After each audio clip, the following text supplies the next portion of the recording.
Greetings, everyone. This is Rock and Roll Spot Connection with the Wiki Comic Book Roundup. We've covered the vast majority of this week's books. Now it's on to the home stretch with this week's Batman books. Not counting the previously covered Batman Superman World's Finest number 7, because, yeah, I wanted to keep each video, especially this one, to no more than 5 books, so, yeah. Anyway, kicking things off, we've got Catwoman number 47. Where we left off, things were getting a bit hot for Catwoman in Gotham, and so she decided to go on vacation. A vacation that Valmont was more than happy to set up for her and accompany her on. So the issue begins with them on a plane, flirting with the stewardess in first class, Valmont especially.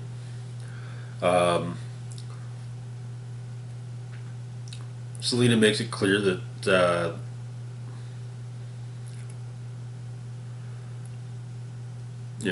she's not entirely comfortable with not knowing where they're going, and that just because Valmont is gorgeous and they're in first class doesn't mean that she won't decide she's being kidnapped. As a means of encouraging Valmont to be forthcoming. So he explains that first they're going to Switzerland, lovely little ski chalet where Finbar Sullivan's brother Declan spends his vacations. Then Vienna, the Badescu family finds Romanian banking too unstable for their large amounts of liquidity, but Austria serves just fine. And Calvin's a little loath to mess with Finbar Sullivan, since he's the only the Sullivan crime family is the only one that in Gotham that doesn't go into trouble. Finbar's in her pocket.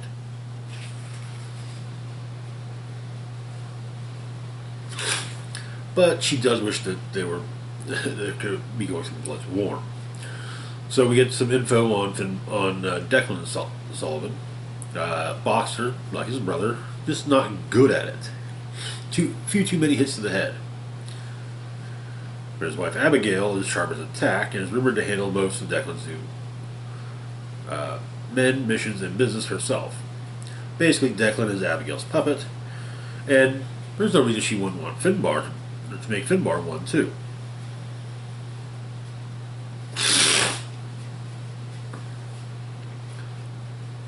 But when they arrive at the chalet, they see the Sullivans sitting in the bar with another gentleman, and neither Selina or Valmont know who the man is. So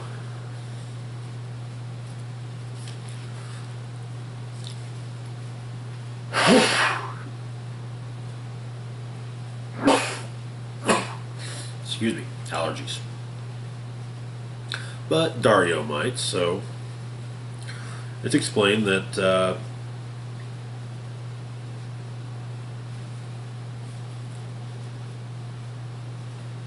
he's a Gothamite, a skater to East. He's a Sullivan family's international financier. He's a U.S. citizen. He's how the Sullivans are able to move money internationally.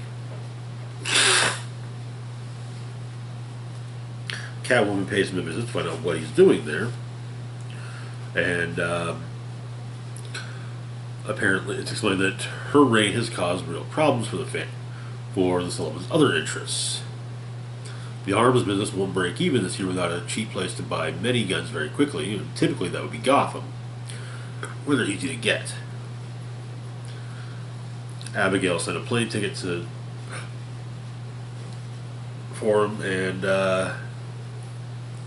because Abigail and Declan are also his clients. But he's worked for Finbar, especially for a long time. They become friends. They're both Gothamites, and Eskinder likes Finbar. He has a vested interest in Finbar's success, in fact. But when he arrived, he was met at the airport by a private car that. That's when Eskiner realized that Finbar wasn't going to be meeting him there. But and they've been pressuring him to fold, and he told me he would consider it, which seemed to displease them. He's worried that if he doesn't flip suit, he won't get the chance.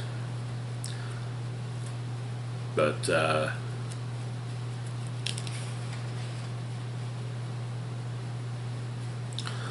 snipers start firing at the two of them, and but Valmont arrives with a snowmobile, and the three of them get on. Back at Gotham, Dario, while going to get Selina's cat some cat food,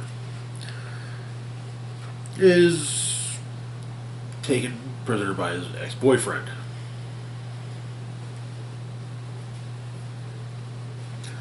who means to kill Dario.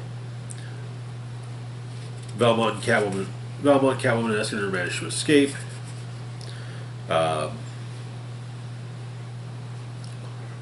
And so Valmont and Catwoman head to Vienna. Going through a safe deposit, a bank vault, they find the records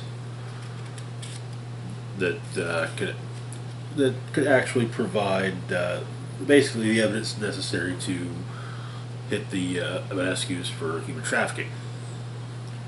Though Selina realizes that Valmont knew the evidence was here, but didn't do anything about it. However, the Viennese Ivanescu's bust into the vault. Selina and Valmont take care of them.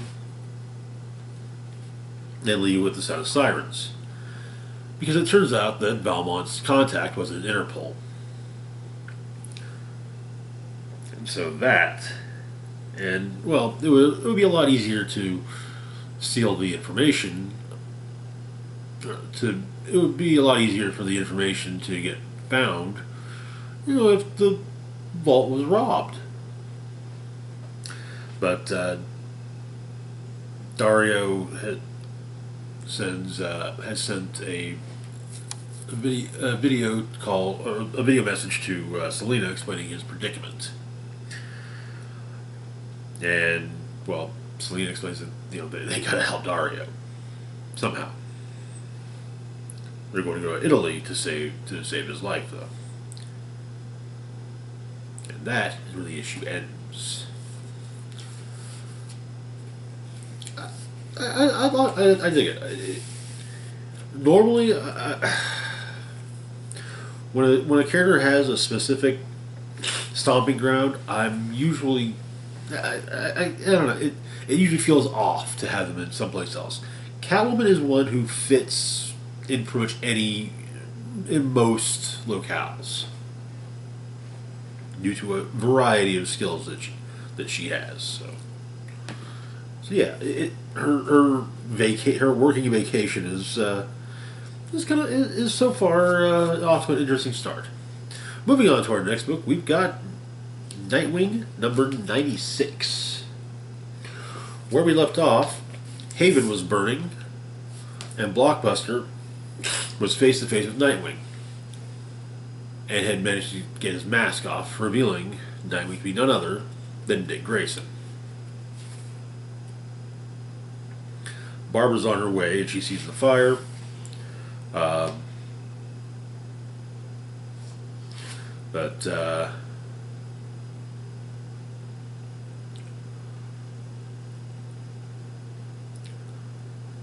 Blockbuster has Electrocutioner and Brutal converge on Haven with more soldiers, and the Nightwing Blockbuster fight begins. But he tells Barbara over comms to call the fire department, while beating the hell out of Blockbuster. However, it's explained that the fire department won't be needed because the people have come together to put the fires out themselves.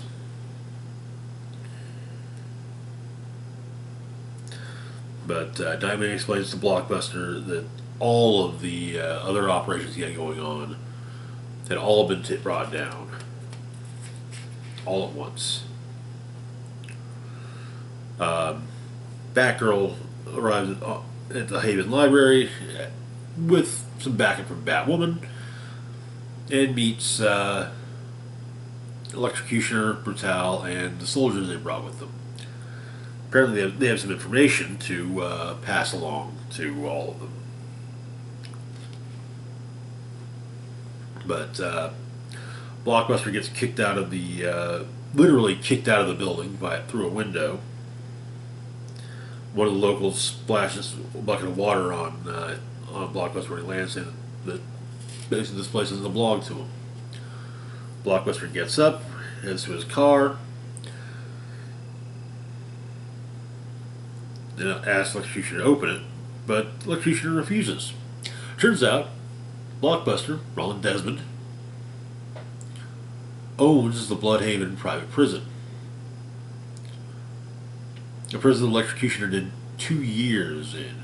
Worst prison he's ever been in.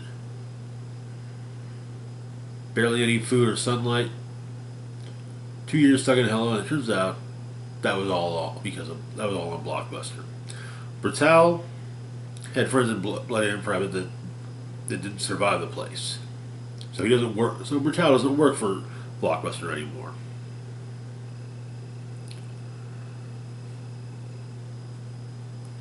And Electrocutioner has very, shall we say, choice words and hand gestures for Blockbuster as him and Brutal drive off in Blockbuster's car.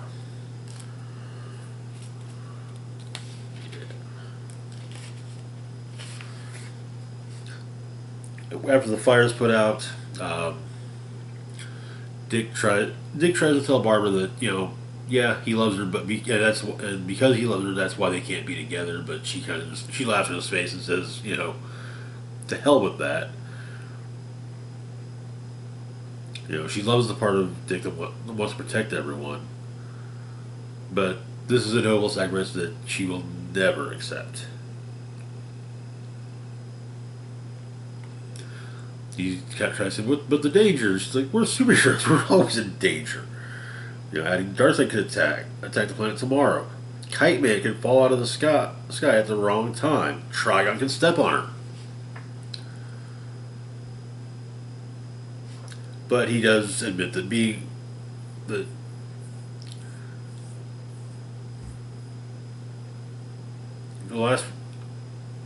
for months his life's been in constant danger. He's been shot at, beaten, blown up. But he thinks that standing there with Barbara is the happiest he's been.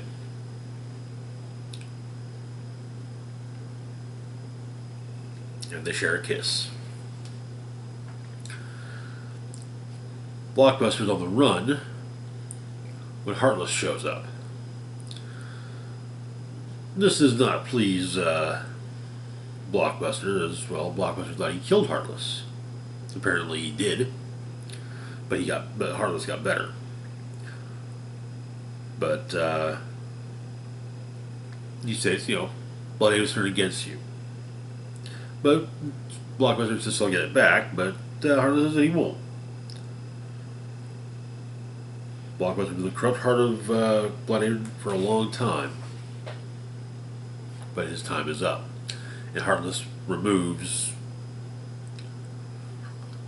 Blockbuster's heart, explaining he had to modify his machine for Blockbuster's dimensions. Blockbuster's oversized heart would have probably gotten clogged in the tubes, but he doesn't want it damaged. He has a use for the heart. And Heartless declares Bloodhaven his now. And that is where the issue ends. And also the Battle for Bloodhaven's heart storyline. Which, solid arc. I imagine that the next 4 issue They're building, or the next three issues will be building up to a big issue 100. We'll see. Anyway, moving on to our next book, we've got Batman the Knight, number 9. Where we left off, Bruce and Anton had learned the identity of the last master that they should learn under, Ra's al Ghul. And so, the two of them have been working at how to find Ra's. They've got some information, but their vehicle gets is sabotaged on their way through the desert. Soon, however, they're found and taken into the League of Assassins.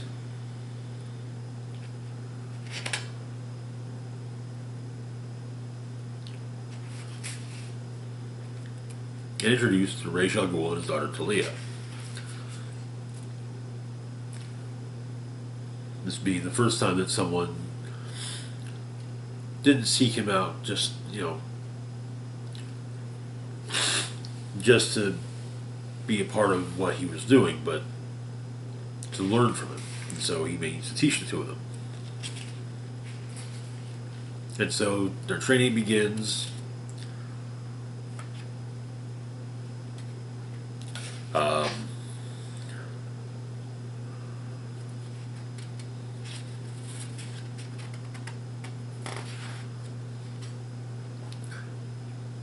And Ra's ends up stabbing Bruce.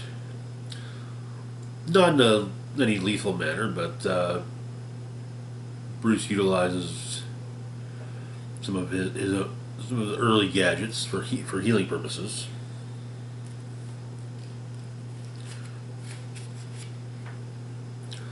Later, Talia is making sure he's taken care of, and makes her first advance towards him, which Bruce turns down, but also he also asks her for tries to get information out of her, which she's not going for that one. Anton discovers something interesting within the within the bowels of Rich's complex. Nuclear missiles. But Ra's explains this whole thing. He explains how they want to destroy crime, but to do that you need everything. Basically, his means of basically destroying and rebuilding the world are the only way to do so. And so he throws a pair of swords out to have Bruce and Anton fight over which of them will work with him.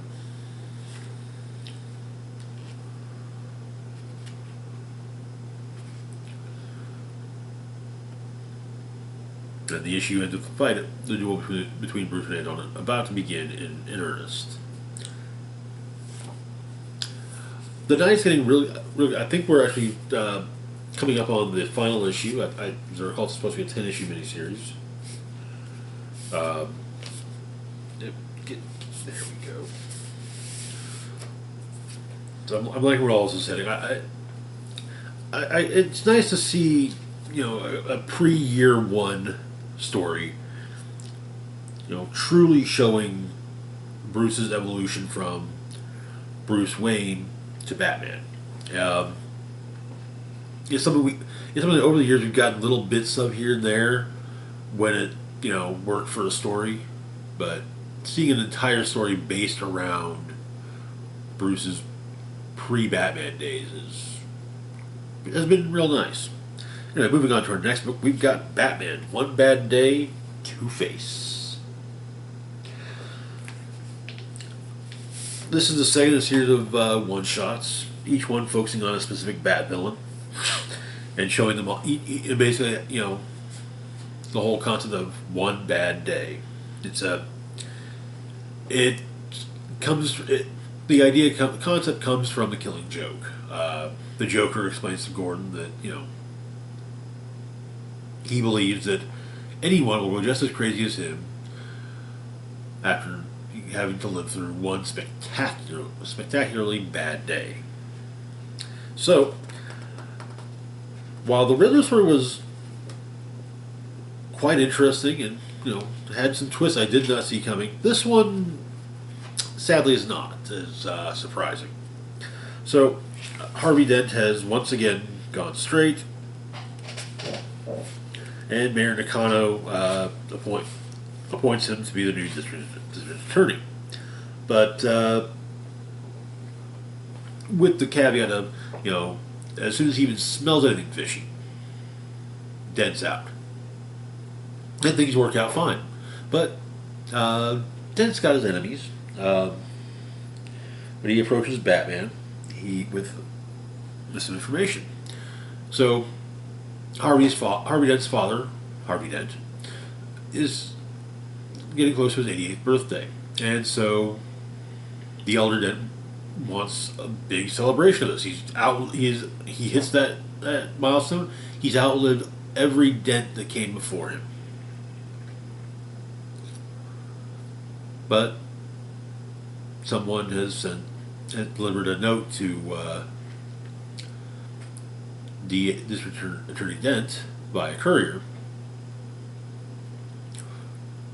basically making it clear that if the party goes on as planned, it's going to go horribly. Batman looks into this, trying to figure out who would have sent this, but nothing comes up. Throughout, Batgirl Stephanie is trying to figure out what I'm saying. Sometimes a bad guy actually is a bad guy. Regardless of your past with them. The party goes off, and it's revealed that behind the whole thing is Two-Face. Yeah, Two-Face opted to, and the big reveal to be that there were chemicals hidden in balloons, and they would be released.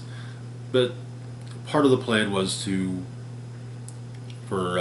scar Harvey Sr.'s face to the degree that Harvey Jr.'s face is scarred, which does happen. However, Harvey Sr. promptly takes his life after realizing that he now looks much more like his son than, he would ever want.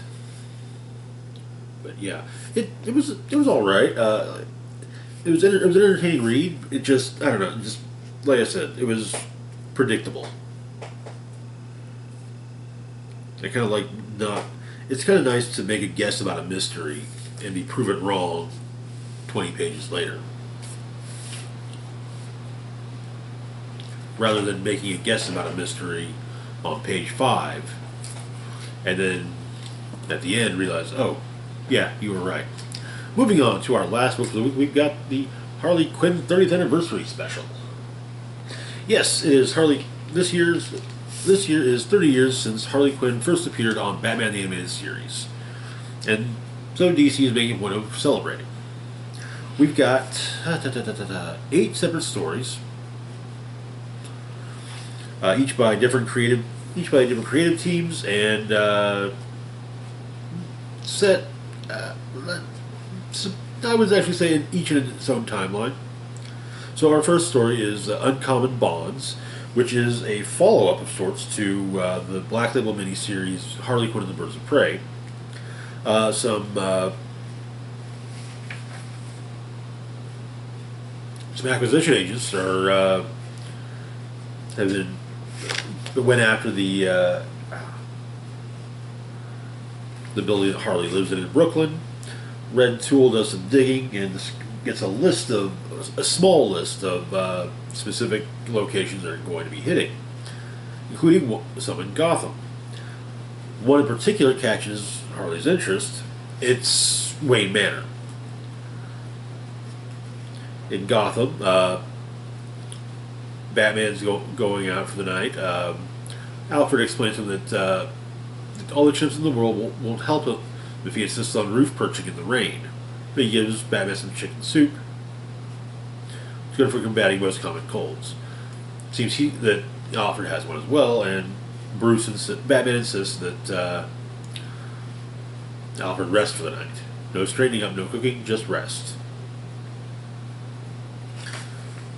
As Alfred gets into bed, however, well, Harley's already laid down in the bed, well, on the bed, and insists that Alfred scooches bum. He's crowded her.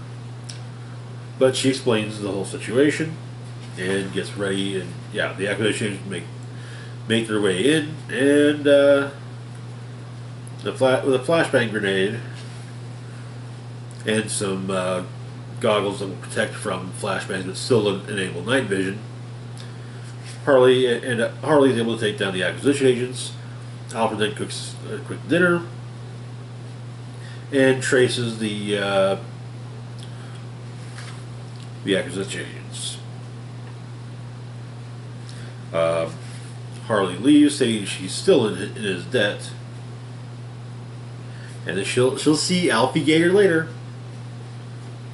Next up, we've got Cease and Desist, which is set during Harley's Suicide Squad days.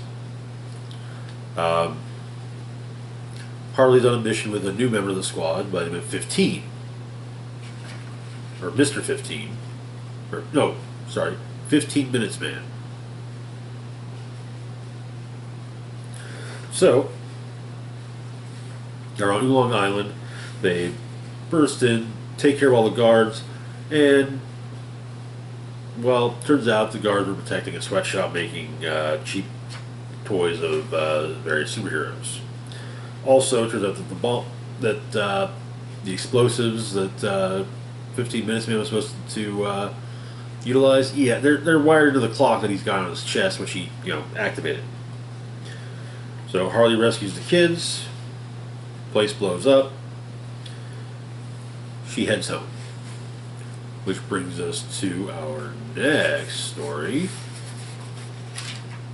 Submissive, which is at least written and drawn by Stepan Sejic, who did the Harleen miniseries from Black Label a few years ago. But basically, Catwoman suggested that Harley wasn't so much Joker's subordinate so much as his submissive. And she makes some points about this, which Harley kind of realizes maybe are true. So she goes out to assert some authority with her mallet, working her way up the food chain until she gets to Penguin. Then Ivy shows up and basically gets Harley out of there freely. Even stating that she may have to keep Harley tied on a leash, stop her from doing stuff like that. I like this. Yeah, Harley's into it.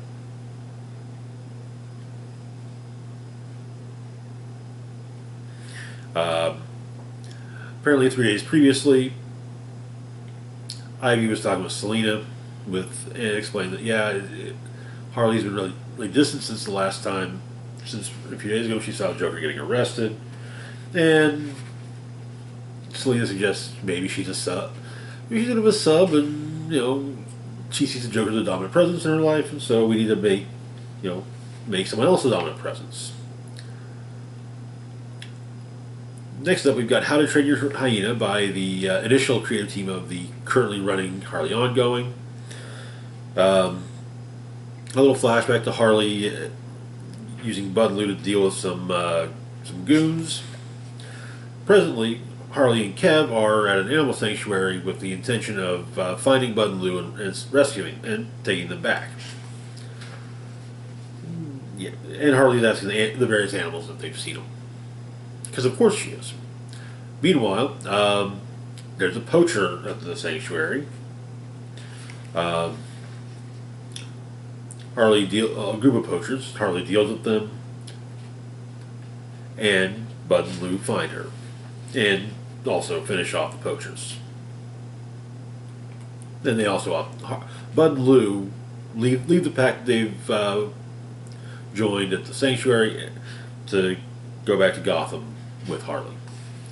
Next up, we've got Criminal Sanity, which is a prelude of sorts to the Black Label Joker Harley Criminal Sanity series. It it shows how Harley was recruited to be a consultant for the GCPD, and also introduces us to that universe's Pamela Isley, who's arrested for some copycat killings. Well, some killings that were done in an effort to make it look like the Joker, who is still racking up bodies.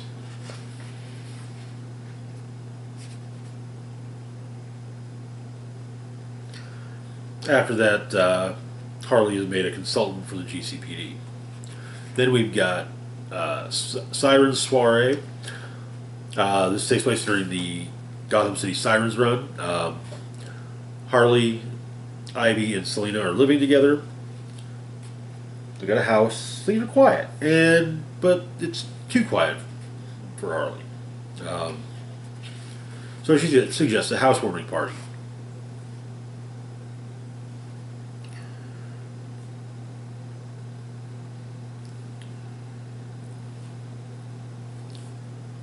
March Harriet, Baby Doll, Roxy Rocket are the guests that Harley floats, and Ivy says, just the three of them. Yeah, it's more than just the three of them. Katana's there, Killer Frost, White Rabbit, Livewire, Orca, who's swimming in the pool in their in-house gym, and a couple others that Harley invited. Wonder Woman and Batgirl, Barbara to be exact.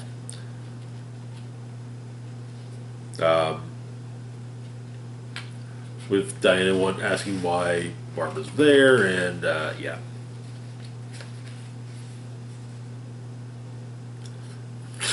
Apparently, though, Barbara's there because she's intrigued by the rumor that Gotham's most notorious female outlaws will clean up their acts. A giant cake is delivered, but there's someone. It's not ticking, but there's someone inside it. Turns out to be Gagsy, an old henchman of Joker's that insists that Harley replaced him, and so Doctor Quinzel manages to convince him, hey, Joker, you can't define yourself by Joker. I did that, and that messed me up good for a while. And she said, but he says, yeah, that's some good advice. As she's about to leave, though, Baby Doll arrives, and two of them meet, and it looks like it seems to be love at first sight. Meanwhile, the rest of the guests have got into a fight with Batgirl and Wonder Woman. Because of course they did.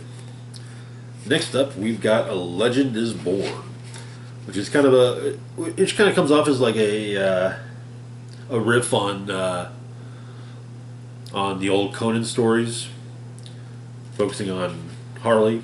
But she undertakes Harley, a bar wench, takes on a quest that was intended for a prince, slays the monster, gets a sword, and ends up becoming all buff and queen. And apparently, this is a story that will be continued. And it has a very Conan the Barbarian type ending with Conan the Barbarian kind of said, one at the end is like, and eventually Conan will become king. But that is a story for another day. Well, yeah. Then we've got the last Harley story.